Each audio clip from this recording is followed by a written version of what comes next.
Hare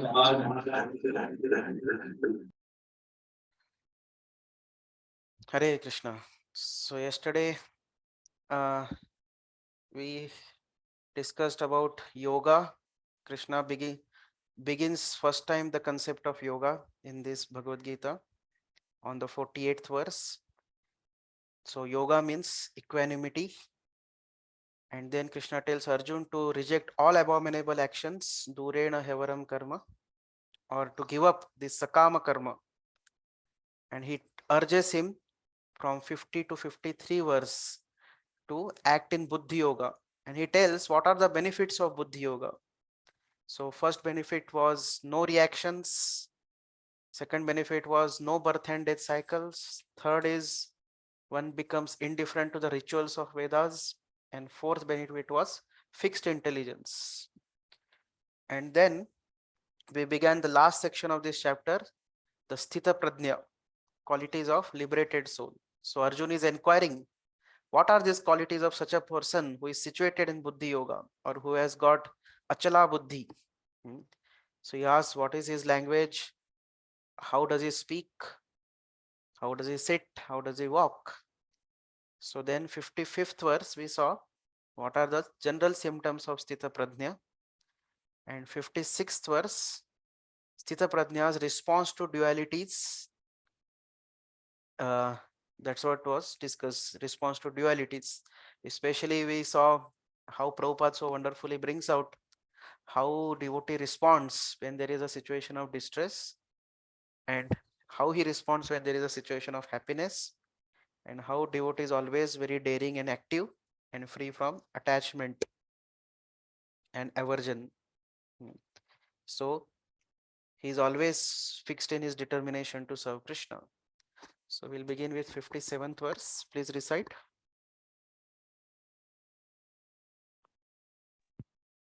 Aditya Gorang Pro.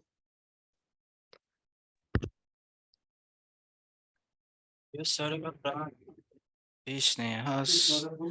सर्वत्रानभिस्नेहस् तत्तत् प्राप्य शुभाशुभम् तत्तत् प्राप्य शुभाशुभम् नाभिनन्दति द्वेष्टि नाभिनन्दति न द्वेष्टि तस्य प्रज्ञा प्रतिष्ठिता. तस्य प्रज्ञा प्रतिष्ठिता. Translation: in the material world, one who is unaffected by whatever good or evil he may obtain, neither praising it nor despising it, is firmly fixed in perfect knowledge. Yeah, so this is a continuation of the same theme. Krishna's second answer to the second question of Arjun, Kim Prabhasheta, how a devotee speak or how devotee responds to after receiving praise or insult, affection or hate. So what is the response of devotees, when there are dualities? He is faced with the dualities in this world. So Krishna is continuing to answer that. So he says that he is unaffected by whatever good and evil he may obtain. He neither praises the good nor despises the evil. And in this way, he is fixed in perfect knowledge. So,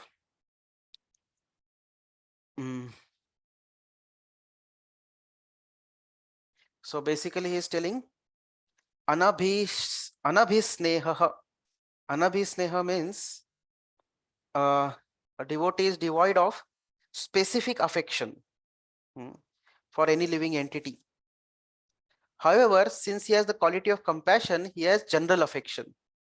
Means what? Devotee is not partial. He doesn't have this tendency of nepotism that I like this person, how much ever he may be bad, still I like him.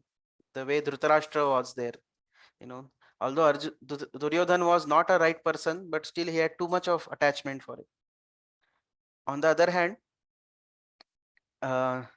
he has general compassion, but like Vidur, he had a general compassion. So that's why he came and delivered Dhritarashtra. Later on, he came and delivered Dhritarashtra also.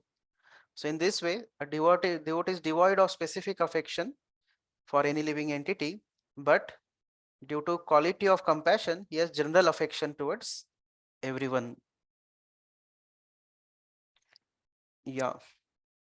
So Prabhupada writes in purport that as long as one is in material world, there is always possibility of good and evil. This material world is a place of dualities. So one cannot escape dualities in this material world. Dualities will be present in this world. So, but one who is fixed in Krishna consciousness, he is not affected by good and evil. So such a person is concerned only with Krishna. And Krishna is always good. Krishna is never bad. Whatever Krishna does is always good. So is all good absolute, Prabhupada says. And in this way, devotee being most concerned with Krishna is not affected by good and evil. And yeah. So in this way, these two verses we saw what are the qualities of this Sthita Buddhir Muni. He is fixed in knowledge and aloof from material world. He lives on the transcendental platform and therefore his mind cannot be materially disturbed by the various dualities.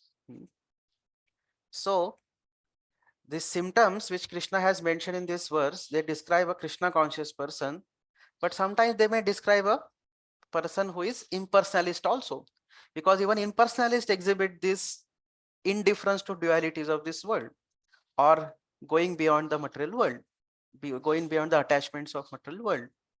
So even the impersonalist also may describe, may exhibit these qualities. So, but an exalted deity who is unaffected by material happiness or distress, that is because his consciousness has nothing to do with matter, but he has something positive to be attached to, that is Krishna. On the other hand, an impersonalist, he may be neutral in relation to material world, but he has no positive engagement. Whereas a devotee has got a positive engagement in Krishna consciousness. So although these concepts, symptoms are applicable to both personalist and impersonalist, Prabhupada has more emphasized how they apply to personalist devotees. So now the next question is how devotee sits. How does such a self-realized person sits? How does he sit means what? How he does not engage his senses. What his mentality when his senses are restrained from the objects. So that is what is the meaning of how does such a person Sthita Prajna sits. So His Grace Medhavi Prabhu, one of Srila Prabhupada disciple who is initiating spiritual master in our movement, he was once telling in regards to this class that we see here Krishna, he has destroyed various ideas of Arjun, the various arguments which Arjun gave before. So Krishna has destroyed Arjun's idea of compassion, material compassion by jnana. Then he had destroyed Arjuna's idea of enjoyment by performance of prescribed duties. So Arjuna is supposed to do prescribed duties, so he should not worry about enjoyment. Then he has destroyed his concepts of sinful reactions by Buddhi Yoga, acting without personal desires. And also he has destroyed his family attachment by Karma Yoga. Like that. So in this way, Krishna has nicely cleared off all Arjun's misconceptions. Moha Kalilam. That Moha Kalilam Krishna has very nicely cleared off. So he was recounting in specific regards to this particular verse. Prabhuji was recounting that once upon a time, His Holiness Satsvarup Das Goswami Maharaj. So he was chanting. And one of the new devotees came to him. And he told that, Maharaj, you are not chanting properly. So now, His Holiness Satsvarup Das Goswami Maharaj is one of the first disciples of Prabhupada, right? The most intimate associate, and has really he was spiritual master and this and that, sannyasi. But a new devotee is coming and telling him that you are not chanting properly. But His Holiness Satsvarup Das Goswami Maharaj, he did not become angry and he took it seriously. He took it seriously. And so we see here, a devotee does not become evil or insult when he obtains. He doesn't become affected. So he did not become angry. He took it positively. And he thought that, yes, let me improve my chanting. And in this way, he took seriously his chanting. And eventually, what came as outcome is Japa Reform Notebook, which is one of the most important books about chanting. So we see when a devotee responds very positively to the situations, even apparently bad situations in his life, something great comes out also. Often it is seen. Any other example can you quote in similar terms? The Srimad Bhagavatam was spoken to Maharaj Parikshit because of the curse. Yeah. So Parikshit Maharaj responded to the curse in a positive spirit. And we see that such a great, amazing gift to the whole world came out as Srimad Bhagavatam. Yes. And who else? Who else responded very powerful, very wonderfully to the various situation? Bad Prabhuji, Chitraketu Maharaj, the curse of Parvati, Yeah. the current Chitraketu section. Maharaj also. Chitraketu Maharaj responded very nicely. And we see that very amazing section in Bhagavatam is there, which is the great source of inspiration for so many devotees. And then Avanti Brahmana. Yes, Avanti Brahmana also responded, and beautiful verses are there which were chanted by even Chaitanya Mahaprabhu. Aham tarishyami duranta param. Who else? Bali Maharaj. Huh? Bali Maharaj. Bali Maharaj. Okay, Bali Maharaj also responded, positively. Although Vaman, they took away everything. That is very interesting section in Bhagavatam actually. And Prabhuji, Srila Prabhupada case Prabhuji. also, Srila Prabhupada when also. Yes. when devotees were not allowed into Jagannath Puri, he brought out Jagannath Maharaj, Jagannath to entire world. Okay, Srila Prabhupada brought out Jagannath. Very Krishna himself. Krishna himself in what Gandhari, terms? Gandhari gave the curse, na? So Okay, Krishna responded to Gandhari's curse. Haridas Prabhuji, Thakur when responded to Vidura was Ganika. Haridas Thakur, yes, Haridas Gan- Thakur responded to, Ganika. yeah, those executioners. Srila Prabhupada, when he was told to print books, okay, he was also given advice by a non-devotee practically to write books. Okay, yeah, so many such examples. Ambarish Maharaj also. So many such examples are there who responded, and they are great source of inspiration for us. Okay, so please recite next verse. 58th verse. Aditya Prabhu, Aditya Teppal Prabhu. Yes, Prabhuji, just tell me verse number, please. 58. Just a minute.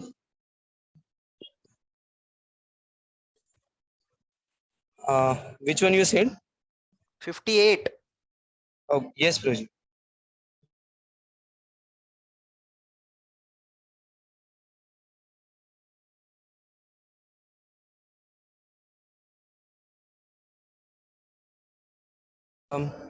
Kurmonganiva sarvashah. Indriyartebhyas Indriyani indriyarthebhyas. प्रतिष्ठितः Tasya prajna pratishtita.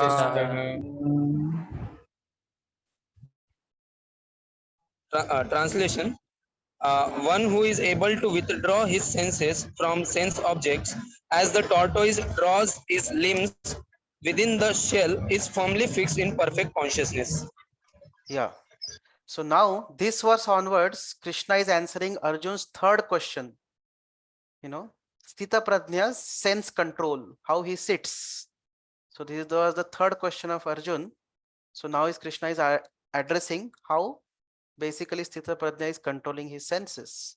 So in this verse, Krishna gives the analogy of tortoise. So very famous analogy. So many people ask why there is tortoise in the temple, isn't it? So this is the purpose. This verse gives the answer why there is a tortoise in any traditional temple. So just like tortoise, when there is a situation of danger, tortoise withdraws his senses. And when there is a situation of safety, tortoise fully manifests his senses. So similarly, a devotee, when there is a situation of danger, what is that situation of danger for a devotee? Sense gratification, sense objects. Sense Using senses gratification. for purposes other than What Krishna. do we call it? What is the most dangerous situation for a devotee? Sense gratification. Sense gratification. Maya is Away attracted from to devotee Maya, the yes. association. When he's faced with Maya. So this word is important, right? Maya. So when devotee is faced with Maya, then he withdraws his senses, So that's what Gandhi also said. Pura mat dekho, pura mat suno, bura mat bolo. So it withdraws his senses when there is situation of Maya. And when there is situation of safety. So what is the situation of safety? surrounded by devotees. Surrounded by devotees, okay. Senses are engaged in service of Krishna. Krishna. Service of Krishna. Yeah, Krishna consciousness basically. Krishna. When safety is Krishna basically. So when devotee associated with Krishna, then he full-fledged manifests his senses.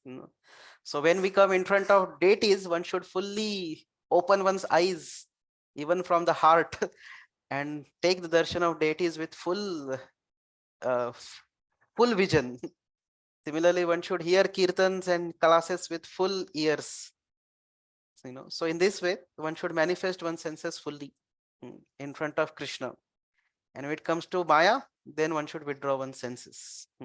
So that's what Prabhupada says in the purport, that a taste of yogi, devotee or self-realized soul is what? He is able to control the senses according to his plan. And he is not the servant of senses. He is not dictated by senses, but he can control his senses according to his plan. What do you mean by according to his plan? Means we make a plan, right? That I will not do illicit sex, So I will not do meat eating, gambling, intoxication. I will not eat outside foodstuffs, only Krishna Prasadam. So that a devotee has got enough determination that he will be able to control his senses even if there is a allurement or temptation.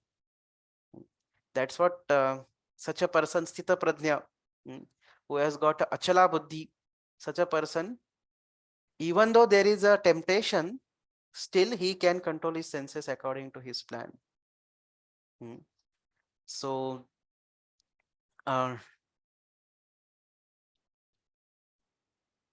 His Holiness Sachinandan Maharaj, in one of the yatras, he was telling that one day he was traveling in Vrindavan Dham, and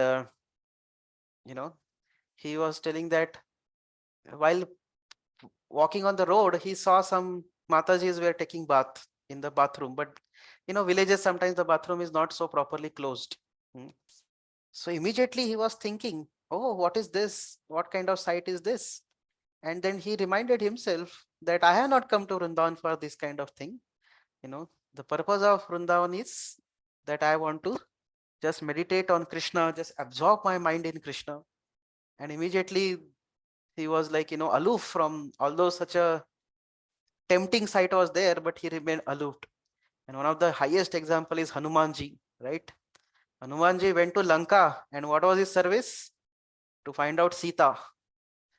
Now, to find out Sita, he has to go into the chambers of Ravan. And in chambers of Ravan, ek se ek, Vishwa Sundariya, the udar, all beauty queens were present, and they were sleeping in the dead of the night. So Hanuman was thinking that whether am I doing right thing? I'm a brahmachari. How can I look at these different women? But he understood, no. He said, I am not wanting to enjoy them. I am simply looking at them to serve Krishna, to serve Ram, to find out Sita for Ram. So that is the exalted state of Hanuman. But at our level, we should not look also. Mostly we will not be given any such service. So we should even try to avoid looking also. And also even other senses. One is eyes, especially for men, the eyes are the weakness for men is in the eyes. and for women in ears. So, and of course, we also have weakness in ears and tongue, especially eyes, ears, and tongue. These three are most challenging senses. So, one can try to withdraw them when sense gratification are there. So, Prabhupada writes ahead that the senses are compared to serpents. And what is the tendency of senses? They want to act very loosely without restriction. Like serpents, if you leave a serpent, you will never see a serpent very peacefully going, sitting. He'll always be acting loosely without any restriction. But the yogi or devotee, should be very strong, Prabhupada said, to control the serpent-like senses. Like a snake charmer, he controls the snake. Snake charmer controls the snake through the mantras and through his pungi, right? Through various mantras, and he has got that particular instrument. So another place also Prabhupada refers to this, and Prabhupada says that a devotee should also control his senses through the sound vibration of chanting holy names. Hare Krishna, Krishna Krishna, Hare Hare, Hare Ram, Ram Ram, Hare Hare. So in this way, a yogi or a devotee can control his senses by attentively chanting holy names and also engaging them in Krishna's service. So Prabhupada says a devotee never allows senses to act independently. And in this regard, there are many instructions in scriptures. Typically, they are called as do's and don'ts, yama and niyama. So the purpose of these do's and don'ts, sometimes people feel, hey, in ISKCON, so many rules and regulations are there. Before becoming devotee, I was so free. I was so nice. There was no rule. ये नहीं खाने का, इधर नहीं, ये नहीं देखने का, इधर नहीं जाने का, वो नहीं करने का. कितना सारा rules है. So many do's and don'ts. Before becoming devotee, I was so nice. I was like, free person, free bird. Yeah, we may be free, but it is free to be bitten by all people of this material world, to be bitten by various agents of Maya. That is what was freedom. So when we follow these rules and regulations strictly, then that helps us to control our mind. That if one is restricting oneself from such especially unauthorized sense enjoyment, the sensual enjoyment which is not sanctioned. So when one restricts oneself from that, then one can become firmly fixed in Krishna consciousness. Then one can fix his mind in Krishna. So, and that's how the example of kurma is very appropriate. So, Prabhupada says the senses of devotees are always engaged in service of Krishna and they are withdrawn otherwise. So, and in this way, a transcendentalist devotee's renunciation is not so difficult because he has a higher taste. So that will come in the next verse. So please recite 59th verse. Akshay Khatrai, bro.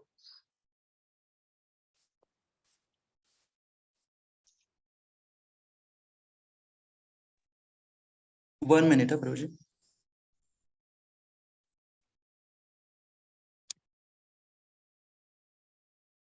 So in this verse, basically, Krishna is telling to Arjun to use his senses in Lord service, means Krishna's service, instead of his own satisfaction.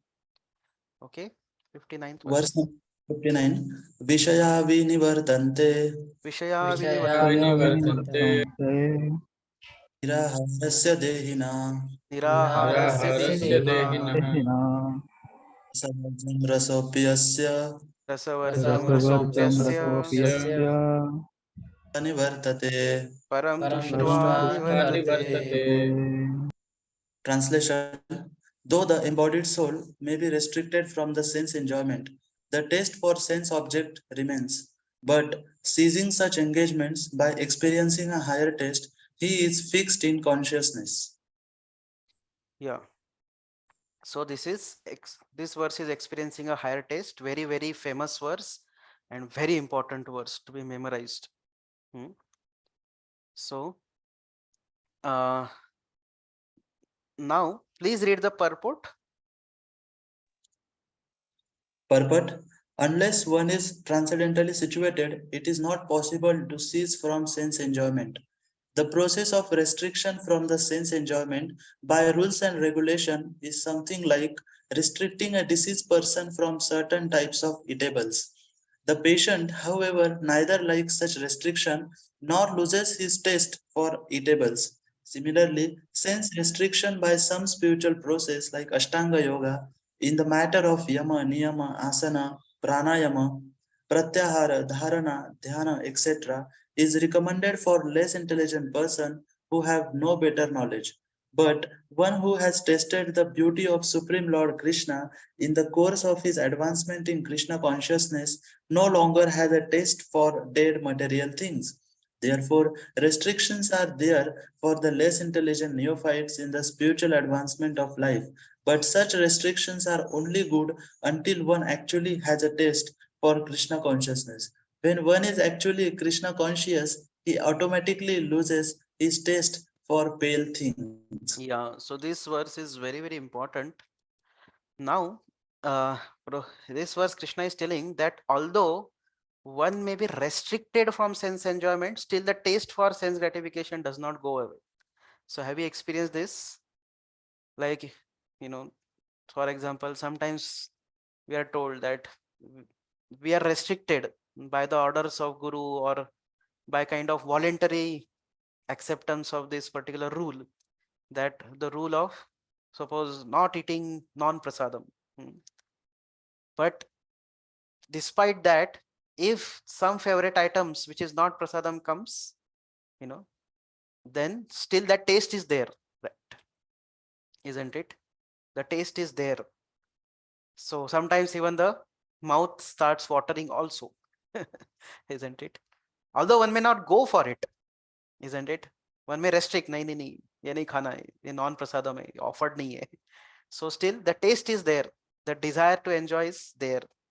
So, and Prabhupada gives that's why a first class example of similarly enjoyment with women.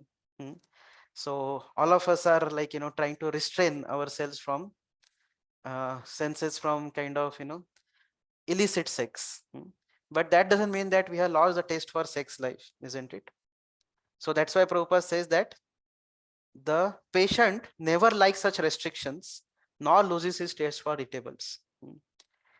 So if it was told, for example, if it was told to us that you may eat anything and do anything, still you will become perfect, then can we really sense, then we will really go for sense control, isn't it?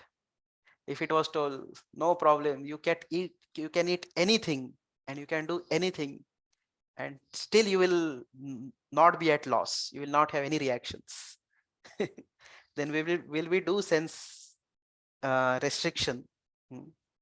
Very tough, right?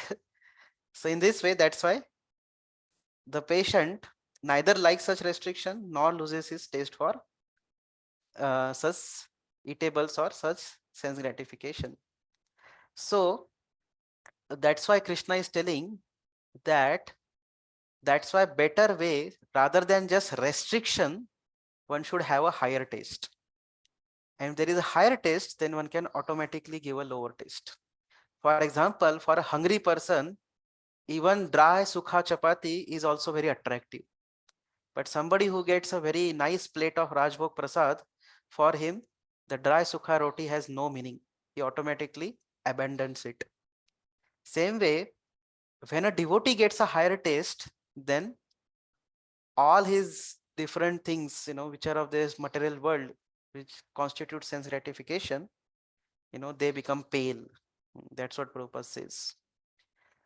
So now at our level, we are in between, right? So we are also restricted from our sense enjoyment by various rules, which we are taught and which we have voluntarily accepted also, especially the rules of four regulative principles. At the same time, now at our state, we have lost taste for certain things. Probably, we have lost taste for meat eating now, isn't it? So if the meat comes in front of us, we feel extremely disgusted. So we had lost taste for some things, but we had not yet lost taste for some things, isn't it? So that's why Prabhupada says that the restrictions are meant for neophytes. So as long as we are also neophyte, we have not lost the taste for sense gratification, we also must follow the restrictions. Like a patient who is not recovered yet. So we are in between, some degree we are recovered, some degree we are not recovered yet, isn't it? So that's why we should follow restrictions, So for us, maybe no gambling may be very easy to follow. No intoxication may be also very easy to follow. Probably we never did it. We never drank only any liquor. कुछ दारू पिया ही नहीं कभी जीवन में या cigarette फूका ही नहीं. So it is as easy as that. And if even cigarette smoke comes, we feel extremely disgusted. And maybe to some degree, onion garlic is also nowadays has become like a nahi baba, ganda smell hai. We don't like the smell also of onion garlic. But then there are some things which we have not lost taste for. They have not become yet pale for us. Maybe some music has become pale for us, but some music is still attractive for us, isn't it? Even non-Krishna conscious music, so it applies to all the various sense objects. So till the time we lose the taste, we have to follow the restrictions. But when one gets a higher taste, when one is fixed in higher taste, then these restrictions are no need, because these restrictions are automatically by default followed. So that's why sense control by substandard process is meant for neophytes. So whereas impersonalists, they somehow rigorously try to control their senses, and it is very tough for them. That's what will come in ahead also. Klesho adhikataras tesham avyakta sakta chetasam. But one who has tasted the beauty of Krishna has no longer taste for dead material things, Prabhupada writes. So in this way, transcendentalist renunciation is not difficult because he has got a higher taste.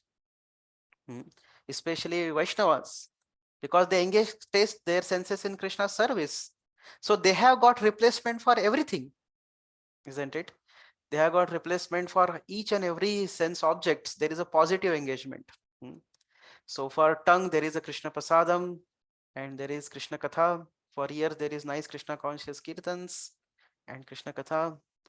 And then for eyes, there is beautiful forms of the Lord, and so many varieties of deities are installed by mercy of Srila Prabhupada in our ISKCON movement. And for nose, there is nice fragrance of attar offered to the Lord, or flowers offered at the lotus feet of the Lord. So in this way, there are all engagements are there for the senses. So more we engage our senses in Krishna's service, more we'll be able to develop higher taste. And more we develop higher taste, more easier it will become to give up the lower taste. Okay. So now,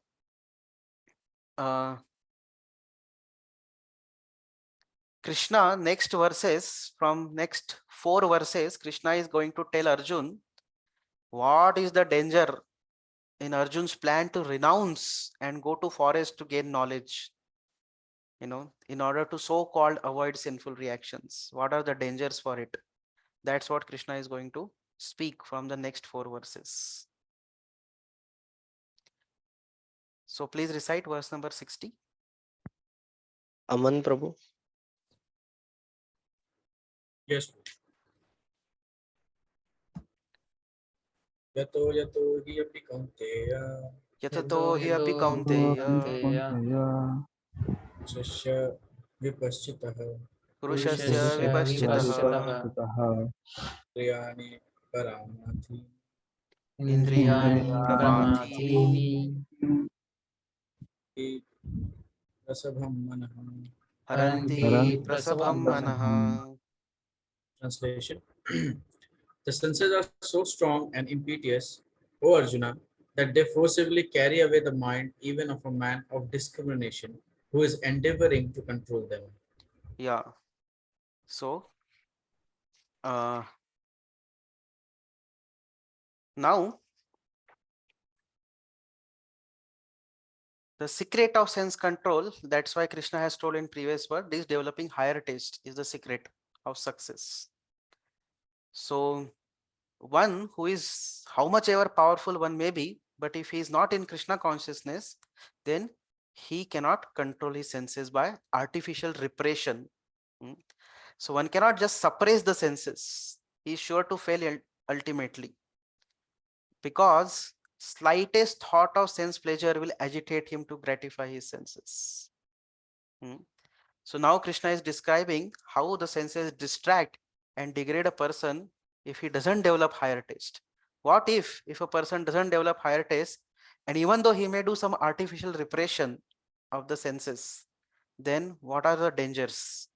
So in this verse, Krishna is saying that even the wise person are distracted by senses. So in this way, such a Sita Prajna is a rare person. Haranti Prasabham Mana, forcefully senses distract the person. Of whom? Vipaschita. Vipaschita means a man of discrimination. Even a person, not only foolish person, not only mad person senses are distracted, even a Vipaschita, a man of discrimination, or a wise person senses can also be distracted. And that's what Prabhupada says in the purport, that there have been many learned sages and philosophers and transcendentalists. They have tried to control their senses, but despite their endeavors, they have fallen to sense enjoyment.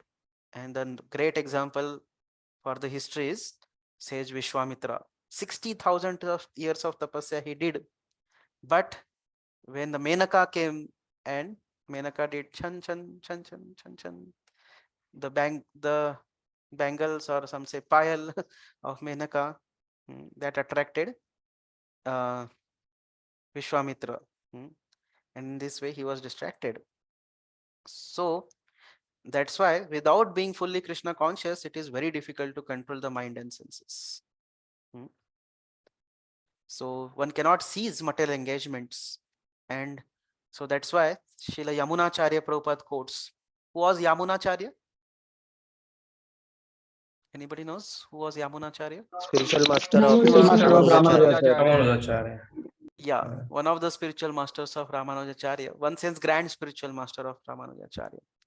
So he is one of the very important role he has in Sri Sampradaya, the kind of role like Bhaktivinoda Thakur did, or in order to revive Gaudiya Sampradaya, similar role Yamunacharya also did in Sri Sampradaya to revive it.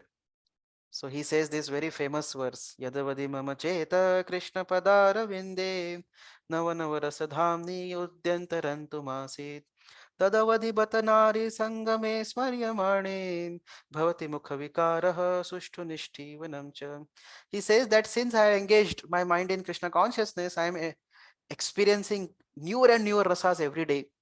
And that's why whenever I get a thought of sense gratification, especially enjoying with opposite sex, my mind curls in distress and I spit at that thought. So basically, Prabhupada's point is that Krishna consciousness is so tasty that material life becomes automatically distasteful. Just like a hungry man is satisfied by sufficient kind of nutritious eatables. Yeah. So in this way, basically Krishna wants to tell Arjun that do not give up your work. Do not become a jnani, a man who simply discriminates between matter and spirit, but perform your duty in Buddhi Yoga. That's the purpose of Krishna, to convince Arjun of this. So in this way, he is telling Arjun a defect in the practice of jnana in order to propose the superiority of Bhakti Yoga. Okay, 61st verse, please recite. Anil Prabhu.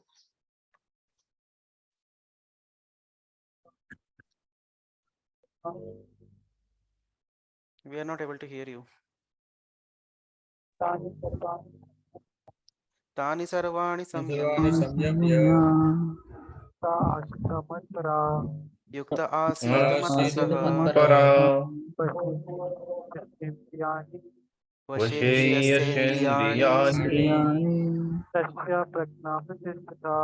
tasya prajna pratishtita. Translation. One who restrains his senses, keeping them under full control, and fixes his consciousness upon me is known as a man of steady intelligence. Yeah. So Krishna has told that even a jnani who can discriminate between matter and spirit can be distracted by senses. So it is better to perform buddhi yoga and not give up work. So now in this verse, very important word is mat paraha. First time Krishna is indicating himself as an object of devotion, as a goal of devotional service. First time Krishna is telling mat paraha, fix your consciousness upon me. He's instructing Arjun. So various places Krishna has referred to supreme God, this, that, various terminologies. But here the word is coming mat paraha, become my devotee, become fix my consciousness on me. That's what Krishna is telling for first time. So in this way, this verse is telling how sense control is possible only by devotion to Lord Krishna. The theme is continuing. So Prabhupada is telling how it is not at all possible to control the senses without being Krishna conscious. And Prabhupada is quoting the example of Durvasa Muni.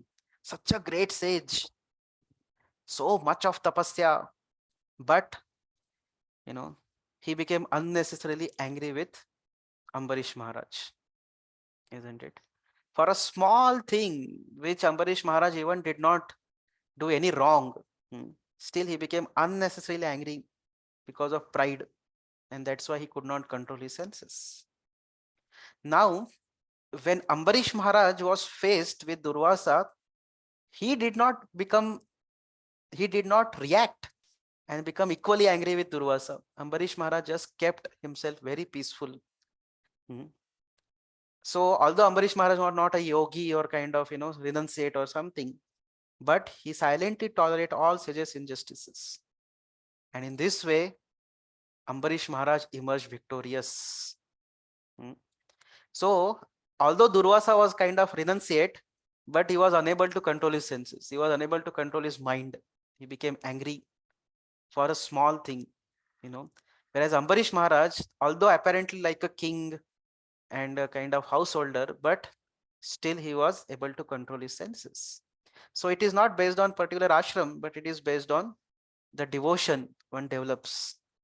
If a person develops a sincere devotion to Krishna, irrespective of which ashram one may be belonging to, but one will be able to control his senses. So what was the qualification of Ambarish Maharaj? So Prabhupada has given an entire series of 4 verses. Savai mana Krishna padaravindayor vacham se vaikuntha gunanu varnai. So entire series of verses Prabhupada gives. So in this way, basically Ambarish Maharaj engaged all his senses in Krishna's service, and because he was a Matpara devotee, so that's why Ambarish Maharaj was able to control his senses and not react vehemently to the wrong injustice which Durvasa had done to him. Injustice Durvasa had done to Ambarish Maharaj, but Ambarish Maharaj kept his senses under control. So Prabhupada quotes Srila Baldev Vidyabhushan in terms of what we mean by Matpara. Matpara means Mad Bhakti Prabhavena Sarvendriya Vijaya Purvika Swatma Drishtihi Sulabheti Bhavaha. The senses can be completely controlled only by the strength of devotional service to Krishna. And Prabhupada gives the example of fire. Just like a blazing fire burns everything in the room, similarly, when one becomes Matpara, when one brings Krishna in the heart or Lord Vishnu in the heart, then such a yogi burns all kind of impurities within his heart. So in this way, even the Patanjali Yoga Sutras also, they prescribe meditation on Vishnu. There are certain terminologies, especially when Patanjali explains Ishvara Pranidhani, that time he explains this, that even the goal of a yogi is to meditate on Vishnu, not meditate on void. So Prabhupada says if somebody meditates on something else except for Vishnu, so nowadays so many people are meditating also, right? But hardly anybody meditates on Vishnu. So many people meditate. They meditate on void, they meditate on something, some point. But such meditation, Prabhupada says, is simply useless waste of time. in vain search after some phantasmagoria. That's what Prabhupada says. So there is a vain search for sense phantasmagoria. So basically it's an imaginary process they are following. They are not understanding that the goal of meditation is Vishnu alone.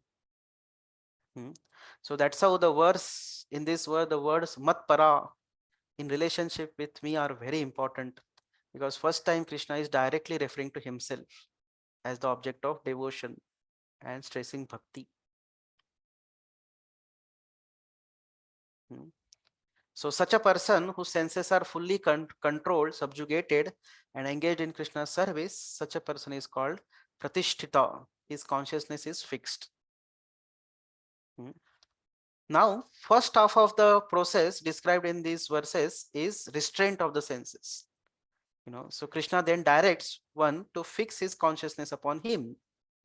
And he says that one who has succeeded in both is known as the man of steady intelligence. So restricting senses from sense enjoyment and fixing mind and senses in service of the Lord. Both things have to be done simultaneously. So now, what if when trying to reach this stage, one fixes his senses on the object of enjoyment and views this as separate from Krishna's service? So if one is not not able to control his senses and he's thinking that, okay, I can engage senses in sense gratification, then what is going to happen to such a person? So ideally a sthita prajna, he should not only control senses, but he should control the mind and focus his mind also on Krishna. And in this way, that causes the control of the senses. But if one doesn't surrender to Krishna in this way and rather gives way to sense enjoyment, then the weak mind and senses, what they do to a person, that is going to be explained in the next verse. So please recite verse number 62. Aniruddha Prabhu. ध्यायतो विषयान् पुंसा ध्यायतो विषयान् पुंसः संगस्तेषुपजायते संगस्तेषुपजायते संगात् संजायते कामः संगात् संजायते कामात् क्रोधो अभिजायते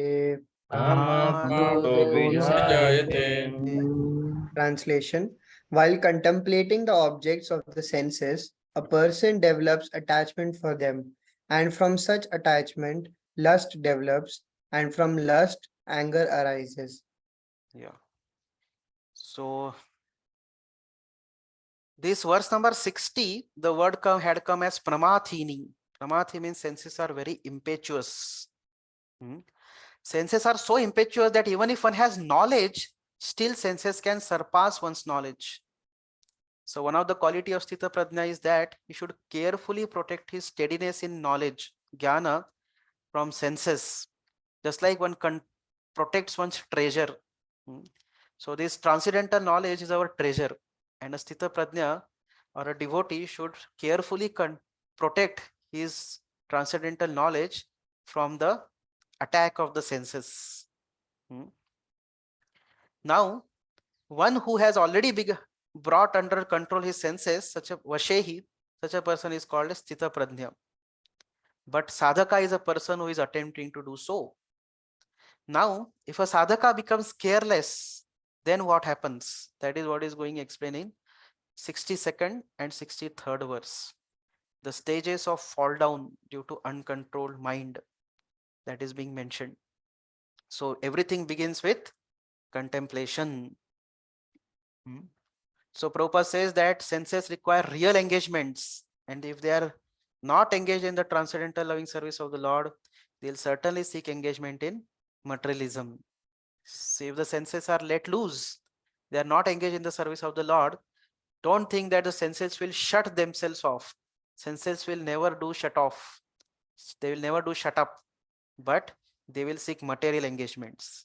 And Prabhupada says, in the material world, everyone, including Lord Shiva and Lord Brahma, to say nothing of other demigods in the heavenly planets, is subjected to the influence of sense objects. And the only method to get out of this puzzle of such material existence is to become Krishna conscious. Lord Shiva was deep in meditation, but when Parvati agitated him for sense pleasure, he agreed to the proposal, and as a result, Kartikeya was born. When Haridas Thakur was young devotee of the Lord, he was similarly allured by incarnation of Maya Devi, but Haridas easily passed the test because of his unalloyed devotion to Lord Krishna. So, a sincere devotee of the Lord shuns material sense enjoyment due to his higher taste for spiritual enjoyment in association with the Lord. So devotee, because he has got experiencing a higher taste, so he is able to shun his senses. Same concept. So that is the secret of senses, secret of success. However, if person is not in Krishna consciousness, he may be very powerful in controlling senses by artificial repression, but he is sure to ultimately fail. Why? Because even the slightest thought of sense pleasure will agitate him to gratify his senses. Another example is of Shaubari Muni. Shaubari Muni was also doing tapasya underwater, but when he saw mating of the fishes, immediately he got agitated and he gave in, isn't it? So that's why it is important that a devotee engages his senses full-fledged in service of Krishna, so that there is no chance of, there is no time and there is no energy left for the senses to engage in sense gratification. Please go to verse number 63.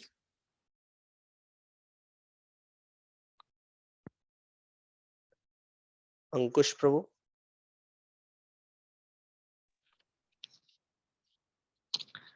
क्रोधात् भवति सम्मोहः क्रोधाद् भवति सम्मोहः सम्मोहात् स्मृतिविभ्रमः सम्मोहात् स्मृतिविभ्रमः समृद्धिभ्रंशात् बुद्धिनाशो स्मृतिभ्रंशात् बुद्धिनाशो बुद्धिनाशात् प्रणश्यति. बुद्धिनाशात् प्रणश्यति. Translation. From anger, delusion arises, and from delusion, bewilderment of memory. When memory is bewildered, intelligence is lost. And when intelligence is lost, one falls down again into the material pool. Yeah. Now Prabhupada in the purport, he continues the theme of using the senses in the service of the Lord. And he says that he quotes Srila Rupa Goswami, Prapinchikataya buddhya hari sambandhi vastunah mumukshubhi parityago vairagyam phalu kathyate. If somebody says, I don't want this, I don't want that, I don't want to enjoy like this, I don't want to enjoy like that, the way impersonalists say, but what happens? Such a vairagya is called as phalgu vairagya. So Prabhupada says that by development of Krishna consciousness, one can know that everything has its use in Krishna's service. So those who are without Krishna consciousness, they want to artificially avoid all material objects, and in this way they cannot come to the perfect stage of renunciation. So that is called as phalgu vairagya. On the other hand, a devotee of Krishna uses everything in Krishna's service, and therefore he doesn't become the victim of material consciousness. And Prabhupada gives an example that for an impersonalist, the absolute cannot eat, and in this way he has to avoid eating, because eating is a cause of bondage that will come ahead, isn't it? Eating will bring reactions. So impersonalist tries to fast. He resorts to fasting more and more. But how long can he go on fasting? Isn't it? It is very difficult. On the other hand, Prabhupada says that a devotee, what he does, he understands that Krishna is real enjoyer of everything. So he offers very wonderful foodstuffs to Krishna, and in this way takes Krishna prasadam. And in this way everything becomes spiritualized and there is no danger of fall down for a devotee. So whatever a non-devotee rejects as material, devotee engages it in Krishna's service and then accepts that as Krishna prasadam, and that is the secret of sense control. So in these two verses, Krishna has given us the formula of fall down. what is the procedure of fall down, which we want to avoid, right? Isn't it? We want to avoid this procedure. So everything begins with contemplation. Everything begins with contemplation. If one contemplates on the objects of senses, so His Grace Chaitanya Charan Prabhu says, that if one sees, wrong things or hears wrong things, first time it's a mistake, but one should not again and again look at towards them or again and again try to hear them, or one should not contemplate about it in the mind. That contemplation will bring attachment, and attachment will bring karma. Karma means what? One will desire to enjoy it. And if the desire to enjoy is fulfilled, then one goes for that enjoyment and one does the activity. If the desire for enjoyment is unfulfilled, lust is unfulfilled, it leads to anger. And when a person becomes angry, he gets into delusion.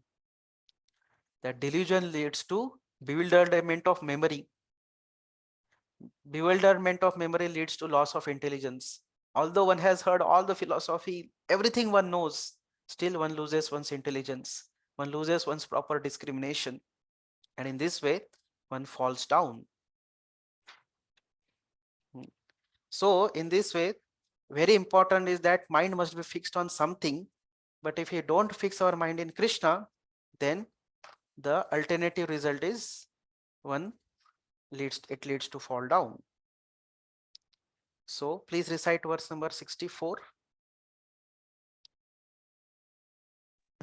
Aradhan Prabhu. Just 1 minute.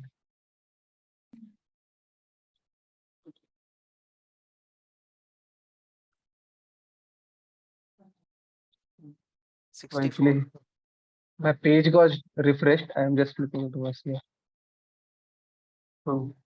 Raga Dvesha Vimuktestu Ragadvesha vimuktestu Vishayan Indriyascharan Vishayan indriyaischaran Atma Vishayar Vidhayatma Atmavasher videyatma Prasadam Adigachati. Prasadam adhigachati.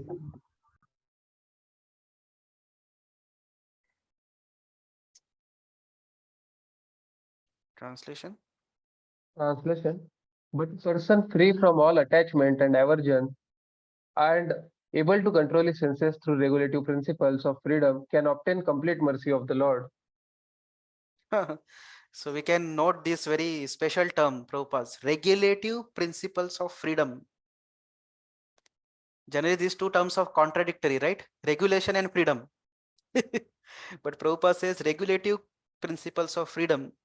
Why? Because the so-called freedom without such regulation simply brings to misery. In fact, it binds one more and more person in material world. On the other hand, if somebody follows these regulative principles of freedom, although it may appear kind of regulation or restriction in the beginning, but over the period of time, he becomes free from material bondage. And one who follows such regulative principles of freedom, he gets mercy of Krishna. So this is the way to get mercy of Krishna. So till now, Krishna had explained the dangers of accepting sense objects and how Sthita Prajna controls himself from being distracted by them. So in this way, Krishna completes his answer to third question of Arjun. So now Krishna is going to tell that it is not a fault to accept sense object, but it should be done with controlled senses without undue attachment in the mind.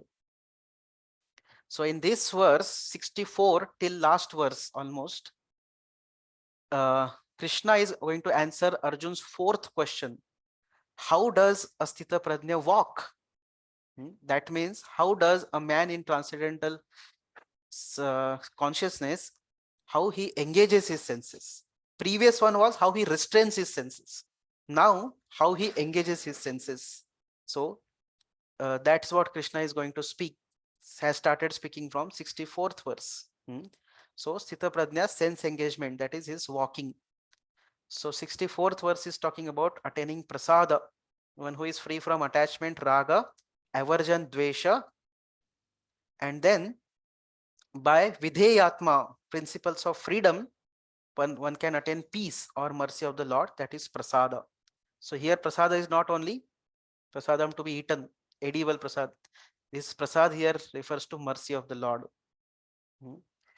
So purport Prabhupada says that Krishna conscious person is concerned only with satisfaction of Krishna and nothing else. And that's why he is transcendental to attachment and detachment. So this point Prabhupada had before also mentioned. So Prabhupada says that, so if Krishna wants, devotee can do anything which is ordinary undesirable. And if Krishna does not want, he shall not do that which he would have ordinarily done for his own satisfaction. Any example? How devotee may do ordinarily undesirable activity for pleasure of Krishna?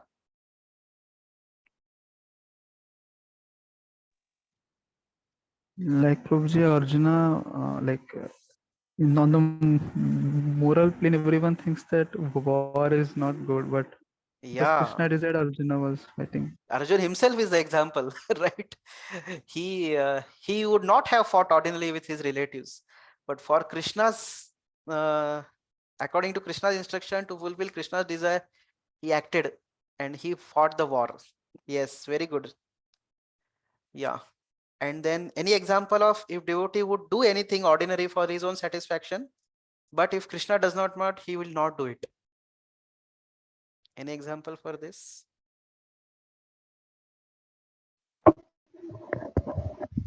Prithu Maharaj.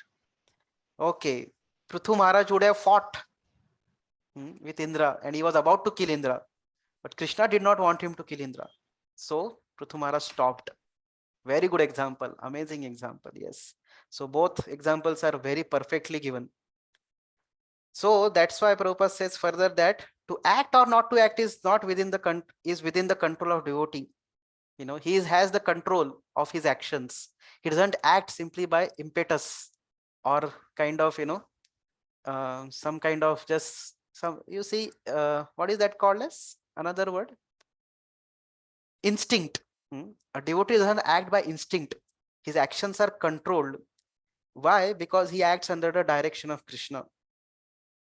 So such a consciousness is the causeless mercy of the Lord, which devotees can achieve despite his being attached to sensual platform. Prabhupada says that.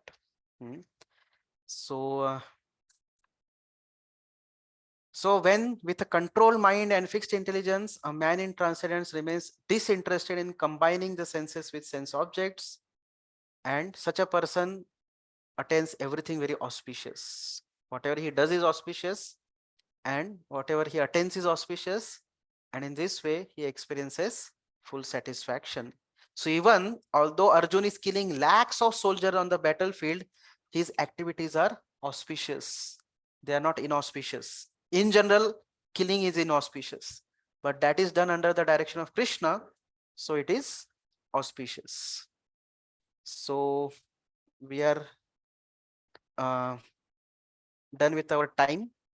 So most probably we'll complete this chapter next week, next Thursday, because there are 65 to 72. So we will be able to most probably complete the chapter by next week. So next Thursday we'll complete and we'll begin with third chapter. So thank you very much. So I purposefully did not take question till now, because otherwise we cannot go only ahead if we take a lot of questions. So now I am open for taking questions. So now in this, how does he walk? Arjun asked. So how does he walk is going to come now from 64th verse. How he engaged his senses till now, how he does controls his senses, how he sitting is like restraining senses, walking is like engaging the senses. So till now Krishna described till 63rd verse how he restrains his senses. Now Krishna is describing from 64th verse about how he walks, means how he engages his senses. Because the theme you understood, Prabhupada says that simply restraining senses is not sufficient. Senses should have some positive engagement, like that. Now another question is, one may be practicing Krishna consciousness for years, seizing the sense enjoyment, but his taste for material sense objects has not gone, despite their having positive sense engagements in Krishna's consciousness. Yet senses are more attracted to material sense gratification. For example, one may not be, what is that? One may not be so attracted to kirtans, but may not be attracted to, maybe attracted to material music or to sadhu dance than hip hop or other material dances forms. In such cases, how to develop a higher taste? So that's what, you know, we discussed this to some degree at least, but maybe again I will clarify. Unless until one has developed that higher taste, one has to follow the rules and regulations. That's why in the beginning things should be done at least as a rule.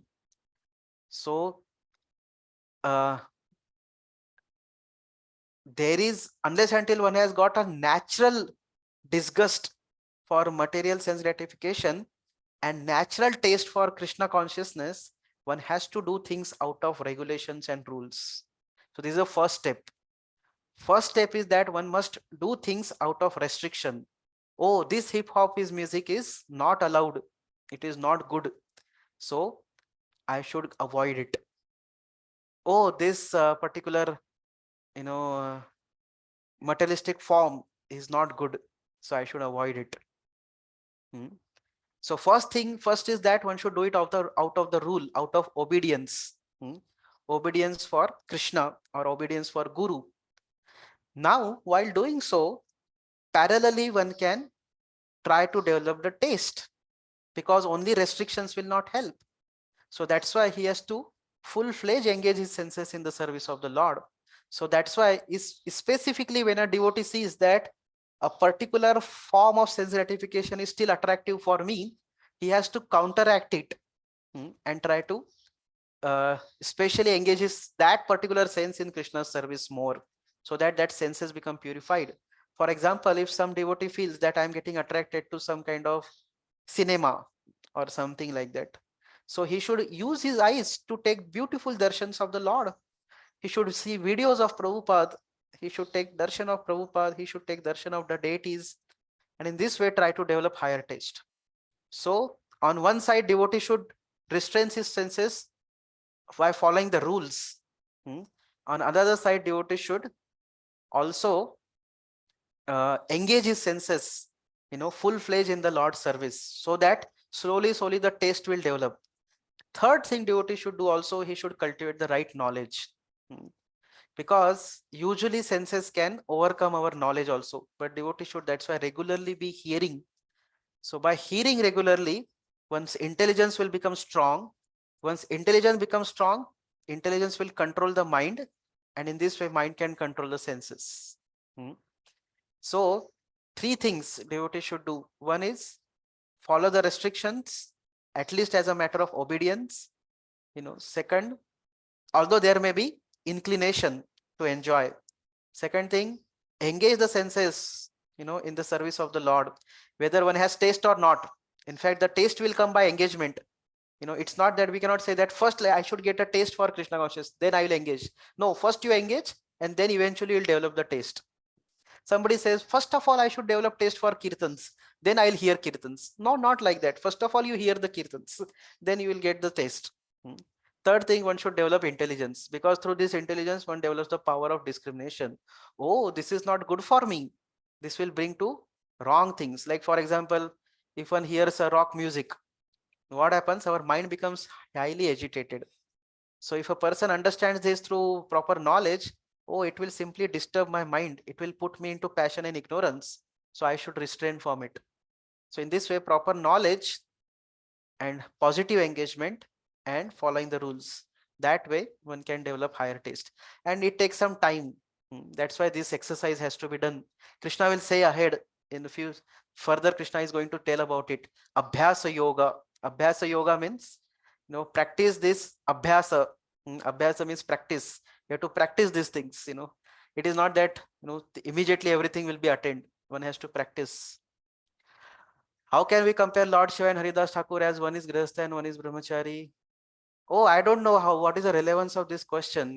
Whether it is Grihastha or Brahmachari, both have to control their senses. So I don't know what is the relevance.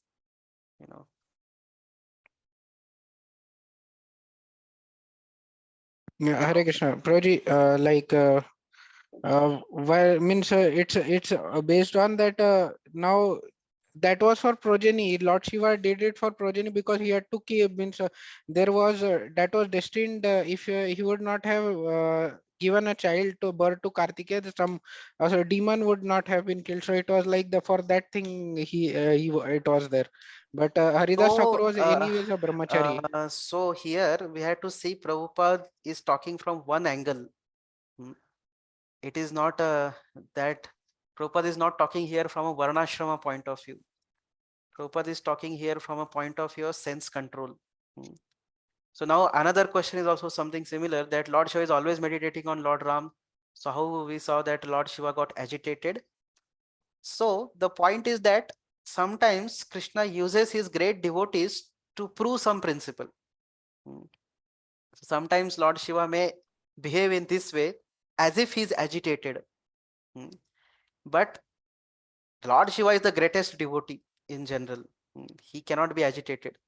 But just to, Krishna uses Lord Shiva as an instrument to teach us the lesson that one may be a great person, but still, one can fall prey to senses if one is not properly Krishna conscious. So here Lord Shiva, the aspect of Lord Shiva is of a demigod aspect is being talked, not the aspect of Lord Shiva as a pure devotee. So that's why further also some places Prabhupada says that even Lord Shiva gets influenced by modes. But again, it is only as a kind of aspect as a demigod. The aspect of demigod is being talked about, not the aspect of a pure devotee.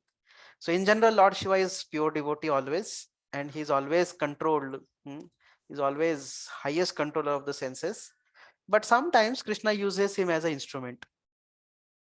So now, even though Lord Shiva may be Grihastha, but here Prabhupada's focus is something different. That his intention in the beginning was not to beget a child. His intention was to simply meditate. But then it was a kind of arrangement by which he was supposed to beget a child. And that's how Parvati tried to agitate his senses and he consented. So Prabhupada is focusing on particular point. So we have to see that just like sometimes we zoom in, right, on a particular aspect. So only zoom in over here is on Lord Shiva's original intention was not to bring out a child. His original intention was to simply absorb in meditation. So still he got agitated by Parvati. That's aspect Prabhupada is telling. So while reading scriptures, we have to understand these aspects, that there is a particular zoom in done for a particular aspect, and that's what a reference is given for our lessons, so that we can learn some lessons. Uske liye ek thoda bahut humko diya jata hai. But that doesn't mean that this personality is like that only. You cannot say that Lord Shiva is a sense gratifier. No, he's not a sense gratifier. He's a most controlled personality. But only that particular aspect is focused so that we can learn a lesson, that don't think that if you become a great person, one can never say that now I am free from tendency to sense gratification. A devotee should never become careless. He should be always alert. So in order to bring out that alertness, Prabhupada is talking about this example of Lord Shiva. I hope it is clear now.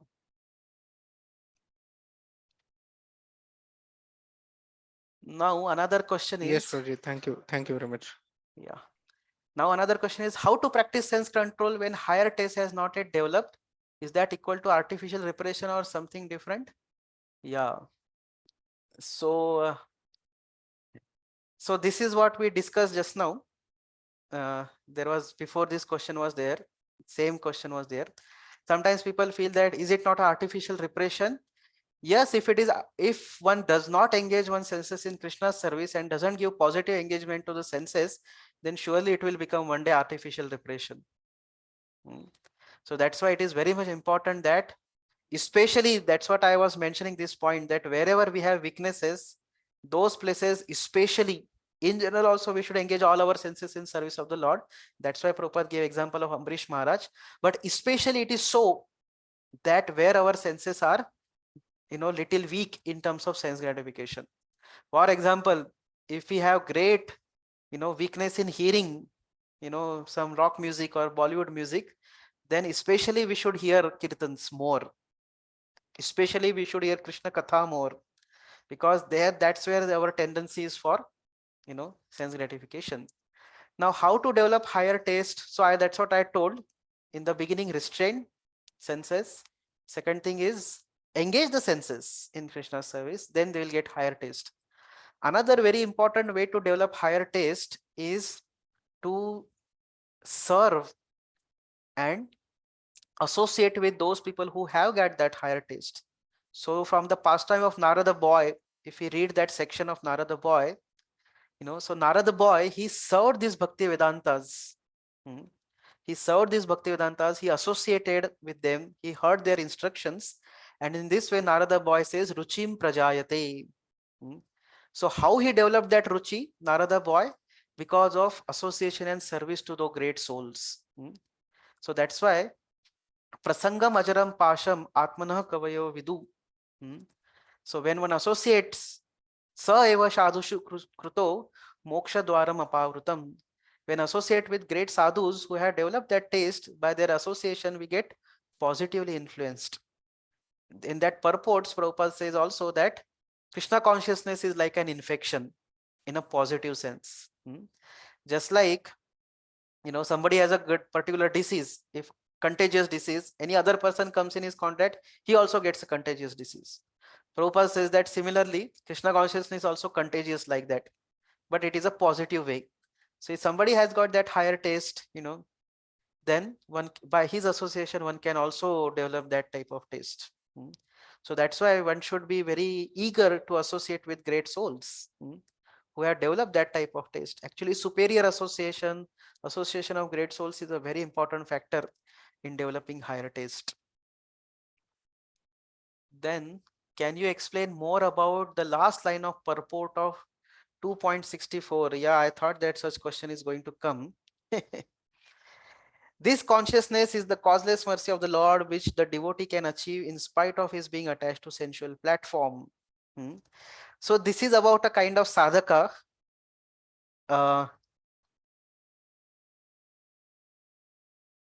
This kind of, here Prabhupada is talking more of a sadhaka who is trying to control his senses and trying to engage his senses, but still his attachments are not fully gone. But if a devotee is trying, he certainly gets mercy of the Lord. If a devotee is trying his best to control his senses, trying his best to, because senses cannot be controlled by ourselves, right?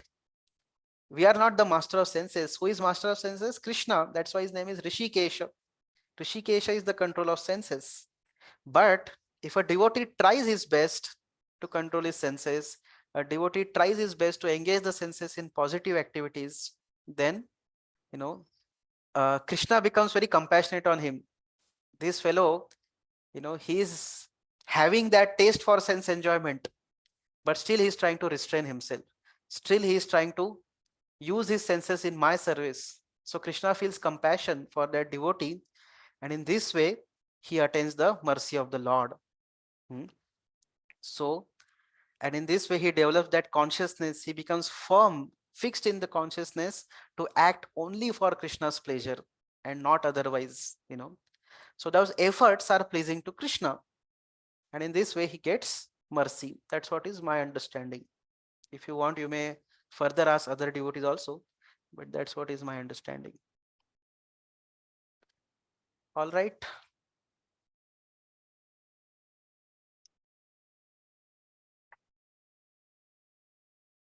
So thank you very much. Hare Krishna. Granthara Srimad Bhagavad Gita ki jai. Srila Jai. Prabhupada ki jai. Jai. Thank you, Prabhu. Thank you, bro. Thank you, Guruji. Hare Krishna. Thank you, Guruji. Hari Bol.